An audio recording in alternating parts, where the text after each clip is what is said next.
पहिला प्रश्न आहे, सतत व संत वेगाने होणारा बदल म्हणजे काय? एक आहे क्रांती, 2 उत्क्रांती, 3 चळवळ आणि 4 आंदोलन. तर याचं बरोबर उत्तर आहे ऑप्शन 2, सतत व संत वेगाने होणारा बदल म्हणजे उत्क्रांती होय. टर्मन यांच्या वर्गीकरणानुसार जगातील एकूण माणसांच्या तुलनेत कुशाग्र बुद्धीच्या माणसांचे शेकडा प्रमाण किती? याचं उत्तर आहे 9.0. हे टर्मन यांच्या वर्गीकरणानुसार जगातील एकूण माणसांच्या तुलनेत कुशाग्र बुद्धीच्या माणसांचे शेकडा प्रमाण आहे. क्वेश्चन 3, वाढ व विकास या संदर्भात जन्मपूर्व अवस्था आणि जन्मोत्तर अवस्था असे वर्गीकरण कोणी केले? तर डॉक्टर अर्नेस्ट जोन्स यांनी वाढ व विकास या संदर्भात जन्मपूर्ण अवस्था व जन्मोत्तर अवस्था असे वर्गीकरण केले. नेक्स्ट क्वेश्चन, अध्यापनाच्या व्याख्यान पद्धतीशी सुसंगत नसलेले विधान कोणते? एक आहे सिद्धांत तसेच कठीण विषय मांडण्यास उपयुक्त. 2 व्याख्यान देताना विविध चित्रे साधने यांचा वापर करता येतो. 3 कमी वेळात जास्त अध्यापन करता येते. आणि 4 यात विद्यार्थ्यांचा विचार तसेच तर्क यांना चालना मिळते. तर याचं उत्तर आहे ऑप्शन नंबर 4. अध्यापनाच्या व्याख्यान पद्धतीशी सुसंगत नसलेले विधान हे 4 आहे. यात विद्यार्थ्यांचा विचार तसेच तर्क यांना चालना मिळते. गता अनुभवांचे पुनरुज्जीवन म्हणजे स्मरण अशी व्याख्या कोणी केली? तर स्टाउट यांनी गता अनुभवांचे पुनरुज्जीवन म्हणजे स्मरण अशी व्याख्या केली. अध्ययन व अनुदेशन उपपत्ती कोणी मांडली? आसुबेल यांनी अध्ययन व अनुदेशन उपपत्ती मांडली. पुढचा प्रश्न आहे, डॉक्टर हेवर्ड व वॅटसन यांनी कशाला व्यक्तिमत्वाच्या जडणघडणीत सर्वाधिक महत्त्व दिले? तर परिसर याला डॉक्टर हेवर्ड व वॅटसन यांनी व्यक्तिमत्वाच्या जडणघडणीत सर्वाधिक महत्त्व दिले. असामान्य बुद्धिमत्ताबाबत योग्य पर्याय निवडा. तर याचं उत्तर आहे ऑप्शन ए, बुद्धिगुणांक 130 ते 139 आणि प्रमाण 3.5% हे असामान्य बुद्धिमत्ताबाबत योग्य उत्तर आहे. ॲरिस्टॉटलने आत्म्यासंबंधीचे विचार खालीलपैकी कोणत्या ग्रंथात व्यक्त केले आहेत? तर डी ॲनिमा नावाचा ॲरिस्टॉटलचा एक ग्रंथ आहे. या ग्रंथात ॲरिस्टॉटलने आत्म्यासंबंधीचे विचार हे या ग्रंथात व्यक्त केले आहेत. यांची कृतीयुक्त कसोटी प्रसिद्ध आहे. तर डॉक्टर भाटिया यांची कृतीयुक्त कसोटी ही प्रसिद्ध आहे. पुढचा प्रश्न आहे, एडवर्ड थॉर्नडाईक यांच्या अध्ययनविषयक उपपत्तीशी कोणते विधान हे सुसंगत नाही? तर उद्दिष्ट किंवा हेतू स्पष्ट नसतो हे विधान एडवर्ड थॉर्नडाईक यांच्या अध्ययन विषयक उपपत्तीशी सुसंगत नाही. पुढचा प्रश्न आहे, अमेरिकन मानसशास्त्रज्ञ B.F. स्किनर हा कोणत्या उपपत्तीचा उद्गाता होय? तर मानसशास्त्रज्ञ B.F. स्किनर हे साधक अभिसंधान या उपपत्तीचा उद्गाता होय. सर्वप्रथम मानसशास्त्र हे मानवी मनाचे अनुभव मिश्रित व वर्णनात्मक शास्त्र होय अशी व्याख्या कोणी केली? तर मॅकडॉगल यांनी सर्वप्रथम मानसशास्त्र हे मानवी मनाचे अनुभव मिश्रित व वर्णनात्मक शास्त्र होय अशी व्याख्या केली. वर्ग व्यवस्थापनाचे उद्दिष्ट काय आहे? ऑप्शन 1 आहे वर्ग शांत करणे, हेही बरोबर आहे. 2 आनंददायी शिक्षण देणे, हेही उत्तर बरोबर आहे. 3 प्रभावी अध्यापनातून सर्वांगीण विकास साधणे, हेही उत्तर बरोबर आहे. आणि ऑप्शन 4 वरीलपैकी सर्व. आता तिन्ही बरोबर आहेत म्हणून या प्रश्नाचं उत्तर काय आहे? तर ऑप्शन नंबर 4 वरीलपैकी सर्व बरोबर. NEP 2020च्या धोरणानुसार शिक्षकांची भूमिका काय आहे? ऑप्शन 1 भारताला जागतिक ज्ञान महासत्ता बनवणे, बरोबर आहे हे उत्तर.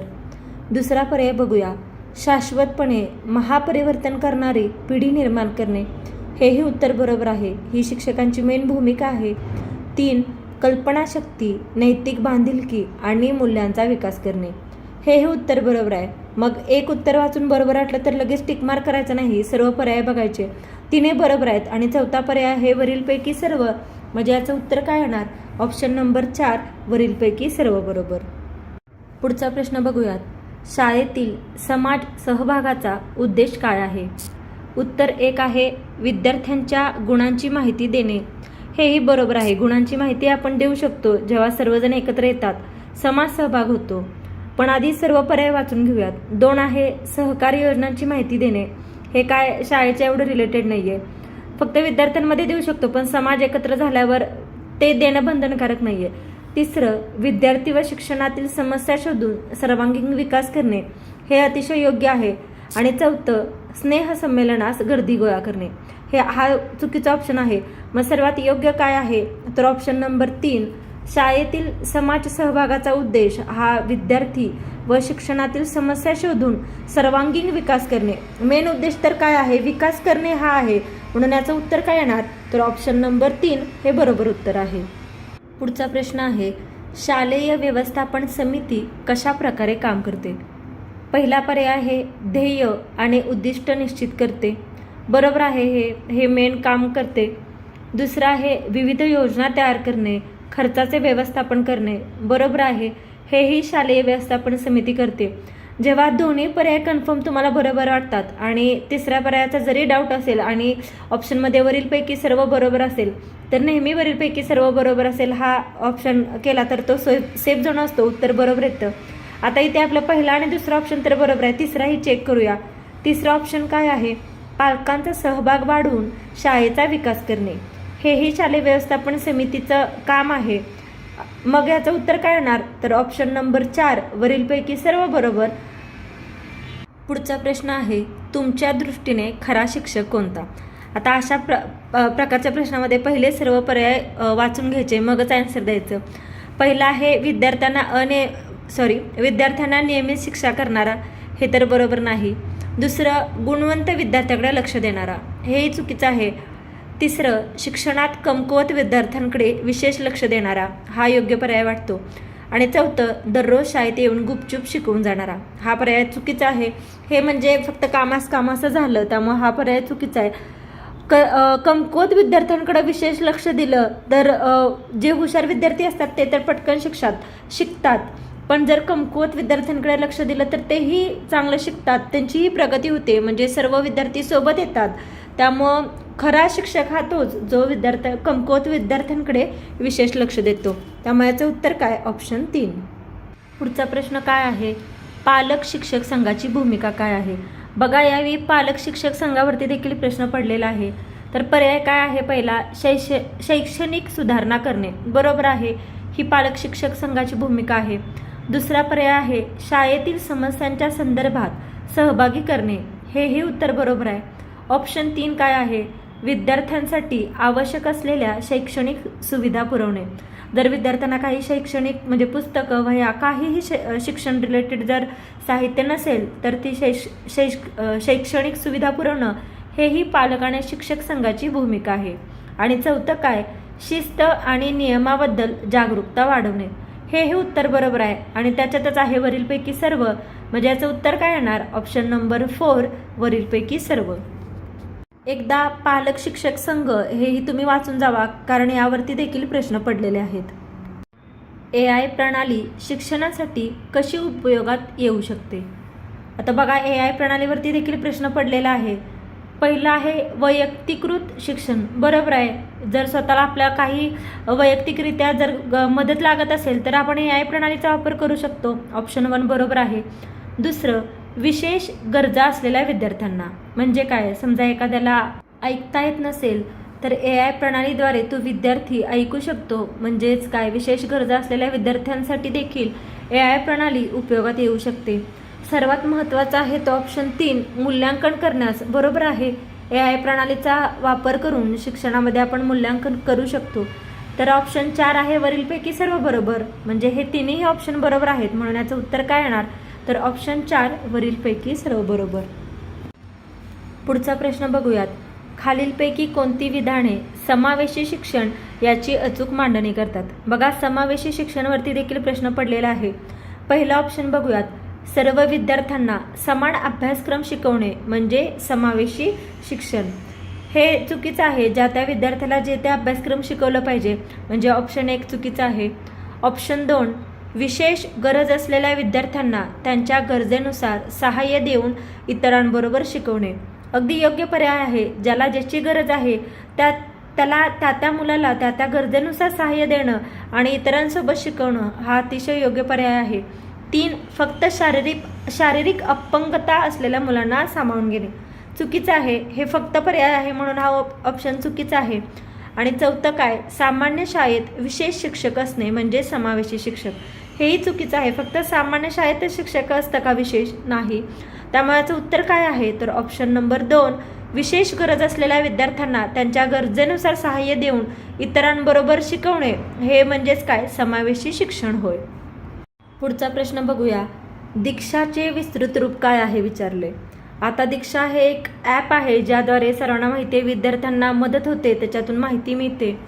तर या दीक्षाचं पूर्ण फुल फॉर्म काय आहे, विस्तृत रूप काय आहे, तर याचं उत्तर आहे ऑप्शन नंबर 4, DIKSHA म्हणजे D for digital, I for infrastructure, for K knowledge, S sharing. Digital infrastructure for knowledge sharing म्हणजे याचं करेक्ट आन्सर आहे ऑप्शन 4.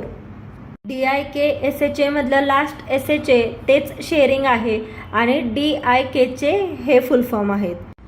पुढचा प्रश्न आहे, मुले आणि पालक यांच्या सन्मानासाठी कोणती कृती टाळावी. ऑप्शन 1, खुल्या चर्चेला प्रोत्साहन देणे. ही कृती योग्य आहे, त्यामुळे टाळण्यासारखी नाही आहे.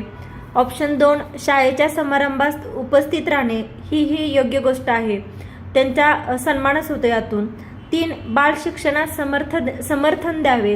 ही गोष्ट बरोबर आहे. ऑप्शन 4, मानहानी करणारे कृत्य. हा ऑप्शन चुकीचा आहे, म्हणजे याचं उत्तर बरोबर येणार. मुले व पालक यांच्या सन्मानासाठी ही मानहानी करणारे कृत्य ही गोष्ट टाळणं आवश्यक आहे. म्हणून या प्रश्नाचं उत्तर काय येणार तर ऑप्शन नंबर 4 हे याचं बरोबर उत्तर आहे. आधुनिक काळातील शिक्षकांना आव्हान काय आहे तर याचं बरोबर उत्तर काय आहे, वाढलेले वेतन हे आव्हान आहे का, नाही. 2, अधिक सुट्टीचे दिवस हे कसं काय आव्हान असू शकतं. 3, नवीन मागण्या आणि 4, स्त्रोतांची विफलता. 4 उत्तर आव्हान नाहीये. मग आव्हान काय आहे तर ऑप्शन 3, नवीन मागण्या किंवा आपण ते समस्याही म्हणू शकतो. तर ऑप्शन 3 हे बरोबर आहे. हे आधुनिक काळातील शिक्षकांसाठी आव्हान आहे. पुढचा प्रश्न काय आहे, सामान्यतः परिणामकारक अध्यापनासाठी ... कौशल्यावर भर दिला जातो. आता ऑप्शन काय आहेत बघूया. पहिला आहे संशोधन, दुसरा आहे तंत्रज्ञान, 3, परिणामकारक वर्ग व्यवस्थापन आणि 4, वैयक्तिक ब्रँडिंग. तर बघा, आता प्रश्न काय आहे आपला, सामान्यतः परिणामकारक अध्यापनासाठी कुठल्या कौशल्यावर भर दिला जातो. आता संशोधन हे नसणार आहे, दुसरं तंत्रज्ञान पण नसणार, वैयक्तिक ब्रँडिंग पण नसणार आहे, बॉन्डिंग आहे. तर म्हणजे याचं उत्तर काय येणार, जर तुम्हाला कौशल्यावर परिणामकारक अध्यापन करायचं आहे तर परिणामकारक वर्ग व्यवस्थापन या कौशल्यावर भर देणं खूप महत्त्वाचं आहे. म्हणून या प्रश्नाचं उत्तर काय येणार तर ऑप्शन नंबर 3, परिणामकारक वर्ग व्यवस्थापन.